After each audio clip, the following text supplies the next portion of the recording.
Apa wali songo yang ada dulu termasuk wali Allah? Kita tidak tahu, saya tidak tahu tentang mereka.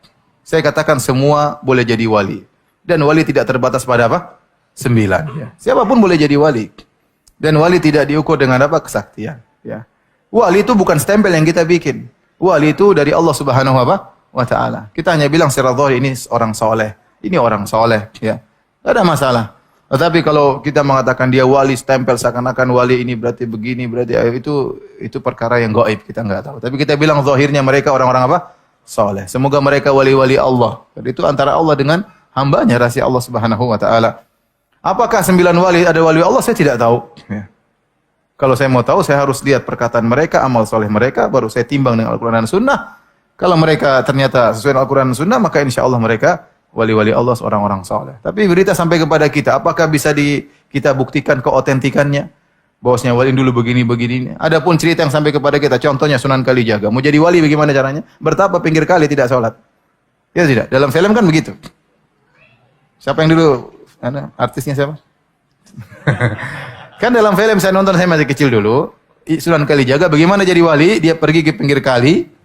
Kemudian dia bertapa kan? Bertapa sampai badannya penuh dengan lumut. Dia tidak sholat, tidak makan. Kemudian dia tiba-tiba jadi apa? Wali. Kalau begitu cara jadi wali, itu wali setan. Kalau begitu caranya. Tidak sholat. Ya. Itu wali setan. Tapi saya tidak benar. Saya tidak pernah membenarkan cerita itu.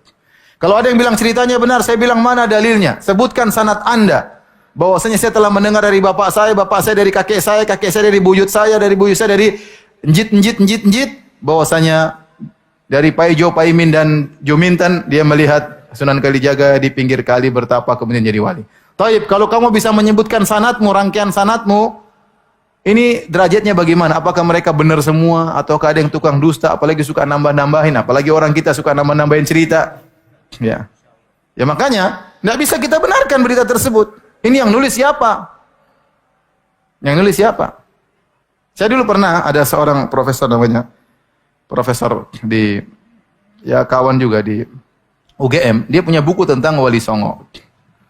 Kemudian panitia minta saya nemani dia untuk menceritakan isi bukunya karena bukunya laris waktu itu, zaman-zaman tahun 2000-an atau 99. Saya bilang, "Aduh, saya enggak bisa." Karena kalau saya jadi pembanding, pertama yang saya kritiki berita yang sampai kepada kamu tentang kisah-kisah ini benar atau tidak, bisa dibuktikan otentiknya enggak? Yang nulis siapa? Paham? Ya. Kita hanya bisa menduga-duga, tapi kalau kepastian tidak ada. Kalau hadis ada sanadnya jelas. Saya bilang ini benar, sanadnya bisa diperiksa. Kalau dhaif, kalau palsu. Tapi kalau cerita, saya bilang, kakek saya dulu bisa terbang. Coba ente bisa bantah saya? Mana sanadnya Ustaz Firanda? Ya saya bilang dari bapak saya. Ya antum harus cek bapaknya Firanda dulu bagaimana. Dhaif atau sikoh kan gitu. Baru bisa benar. Kalau nggak ada yang bisa menilai, gimana ente tahu ini cerita benar atau salah? فَكَمْ مِنْ وَلِيٍّ مِنْ أَوْلِيَاءِ اللَّهِ كَانَ مُجَانِبًا تَعَظَ رَبِّهِ ثُمَّ تَابَ وَأَحْسَنَ تَوْبَتَهُ فَصَارَ إِلَى مَا صَارَ إِلَيْهِ. Berapa banyak wali daripada wali-waliullah yang dulunya jauh daripada taat kepada Tuhan. Kemudian tobat dia, membaguskan tobatnya, akhirnya jadilah mereka kepada sesuatu yang jadilah mereka kepadanya. Tidak sedikit wali-wali Allah itu nang asalnya orang ini sangat jauh dari Allah. Tidak sedikit wali-wali Allah nang asalnya dulu ahli maksiat kepada Allah. Tapi karena mereka menyadari kehinaan dirinya dengan maksiat itu, lalu mereka tobat, membaguskan tobat, akhirnya mereka jadi aulia Allah Subhanahu wa Ta'ala. Misbah Fudail bin Iyad contohnya yang terkenal sudah kisahnya. Karena syatira, dulunya perampok.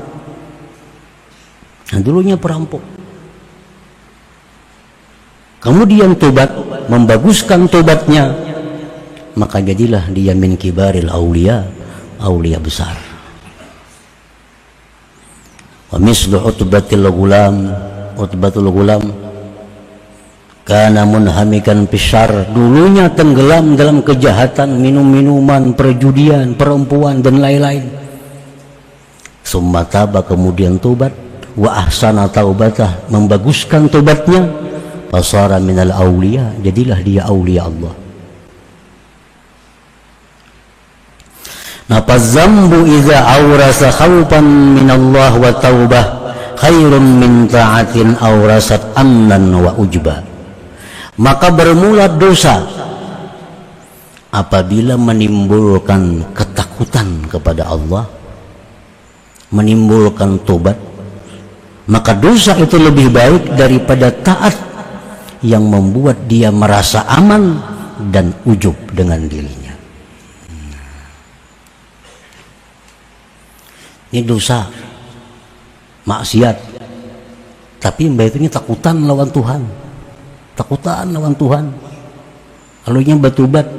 Nah, dosa tadi lebih baik daripada taat, yang mana seseorang dengan taat itu menjadi merasa aman dirinya, merasa pasti ke surga, merasa dirinya ahli surga, takjub dengan dirinya. Nah, itu taat lebih hina daripada maksiat. Nah, para muhibbin rahimakumullah, jadi taat itu yang dipandang Allah isinya, dosa dipandang Allah isinya. Nah, kenapa taat itu menjadi mulia? Karena isinya taat itu adalah ubudiyah, kehambaan. Kehambaan itu sama dengan kehinaan. Jadi kalau kita berbuat taat, kalau diri kita merasa menjadi hamba Allah, diri kita merasa hina, diri kita merasa butuh kepada Allah, nah ini taat yang bermakna di sisi Allah, taat yang diterima oleh Allah. Kenapa maksiat itu menjadi musuh Allah? Kenapa dosa itu menjadi hal-hal yang merugikan seseorang? Karena di dalam dosa itu ada inat, ada ingkar kepada Allah. Di dalam dosa itu ada kesombongan seorang hamba kepada Allah. Lalu dosa itu mendatangkan siksa. Jadi sebenarnya bukan dosanya, bukan taatnya yang dipandang hakiki oleh Allah, itu isinya. Bukan zahir perbuatan taat, bukan zahir perbuatan dosa, tetapi isinya yang dipandang oleh Allah. Kalau perbuatan taat tapi isinya kada sesuai, taat tapi isinya angkuh, isinya sombong, isinya ujub, taat ini tidak akan punya arti apa-apa di sisi Allah dan tidak akan memberi manfaat kepada orang yang berbuat taat itu. Nah, demikian dosa. Kalau dosa ini dalamnya berisi kehinaan, dosa ini berisi bahwa dia sangat berhajat kepada perlindungan Allah, maka dosa ini menjadi sesuatu yang menyebabkan dia diridhai oleh Allah Subhanahu wa taala. Nah, jadi bukan dosanya, bukan taatnya yang dipandang Allah, tapi isi dari keduanya itu.